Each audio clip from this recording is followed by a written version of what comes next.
ভাল ফলাফল কৰিবলৈ বাধাগ্ৰস্ততা কেতিয়াও হেঙাৰ নহয়। লখিপুৰত মহচিনা আহমেদৰ চমক।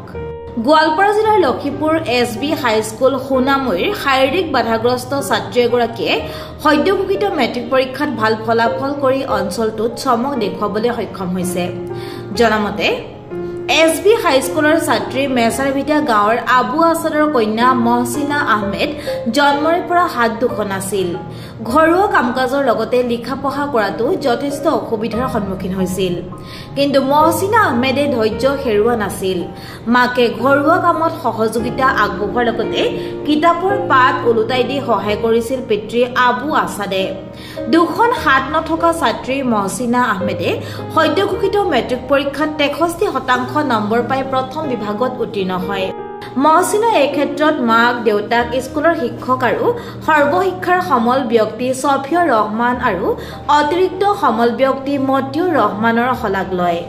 মহচিনা আহমেদে সৰ্বশিক্ষাৰ তৰফৰ পৰা আৰ্থিক আৰু শৈক্ষিক দিশত যথেষ্ট সহায় পোৱা বুলি কয়। মহচিনা আহমেদে বিজ্ঞান শাখাত পঢ়ি ভৱিষ্যতে সমাজ সেৱাৰ উদ্দেশ্যে এগৰাকী ভাল শিক্ষয়িত্ৰী হোৱাৰ সপোন পুহি ৰাখিছে। লখিপুৰৰ পৰা মতিউৰ ৰহমানৰ ৰিপৰ্ট, অসম প্ৰেক্ষাপট।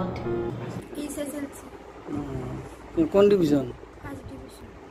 তোৰ পাৰ্চেন্টেজ কিমান? 63। কোনটো স্কুলৰ পৰা পাছ কৰিছে? SB high school Sonamui. তোমাৰ হাত দুখন চাওঁ। এটা কি জন্মৰ পৰাই নাই নেকি হাত দুটা? তাৰ পৰা সহায় কৰিছে নেকি তোমাক? তুমি ডে কেয়াৰ কৰিছ? বাকী তোমাৰ স্কুলতো ক্লাছ কৰিছে? কোনে কোনে কৰিছে?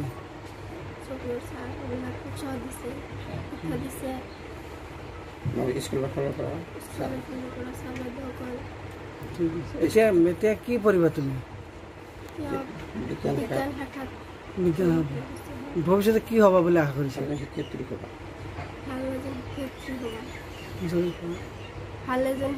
সহায় কৰিছিল নেকি? কেনেধৰণে সহায় কৰিছিল? তুমি আৰ্থিক সাহায্য পাইছো নেকি? পইচা পাতি পাইছো? কিমান কিমান পাইছে? কেতিয়া কেতিয়া পাইছিলে?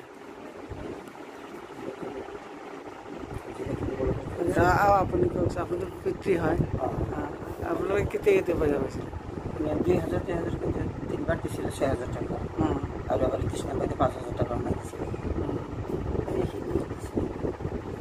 আপুনি সৰ্বশিক্ষাৰ ফালৰ পৰা আহিছে, আপোনাৰ মতামত কি? ছোৱালীজনী আমাৰ আচলতে এই ছোৱালীজনী মই একদম সৰু স্তৰৰ পৰা পাইছোঁ। আমাৰ এই মতিউৰ ৰহমানে ফাৰ্ষ্ট চিনাকি কৰি দিছে আৰু অভিভাৱকজন ইয়াৰ মা দেউতাৰ লগত মোৰ একদম অতি ঘনিষ্ঠ হৈছে ছোৱালীটোক লৈ।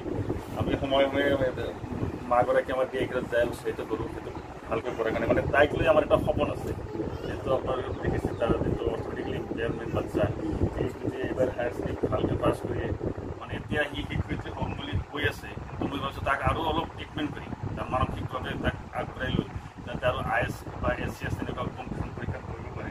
মোৰ তাৰ কাৰণে তাইৰ পুৰা এটা আশা আছে আৰু মই অভিভাৱকসকলক সেইখিনি সজাগতা কৰিম আৰু যিখিনি পাৰোঁ আমাৰ ফালৰ পৰা আমি তাইক ট্ৰান্সপৰ্ট এলাউন্স বা গাৰ্লছ ষ্টিপেণ্ড দি আছোঁ। এইবাৰৰ প্ৰি মেট্ৰিক যিটো পষ্ট মেট্ৰিক যিটো আমাৰ স্কলাৰশ্বিপ আছে বা বাকী সুবিধাখিনি তাইক দিম আৰু তাইক আমি আগুৱাই লৈ যাই এটা নিৰ্দিষ্ট স্থানত দিব পাৰিলে মই জীৱনত সফল হ'ম বুলি মোৰ এটা ধাৰণা। আৰু এই চেগতে মই মা দেউতাকো অনুৰোধ কৰিছোঁ আপোনালোকে ইয়াৰ প্ৰতি এটা বিশেষ যত্ন ল'ব। ইয়াৰ যিটো বিশেষভাৱে সক্ষম যিখিনি আছে এইখিনি তাইৰ বাবে জীৱনত এটা আশীৰ্বাদ হ'ব। ধন্যবাদ।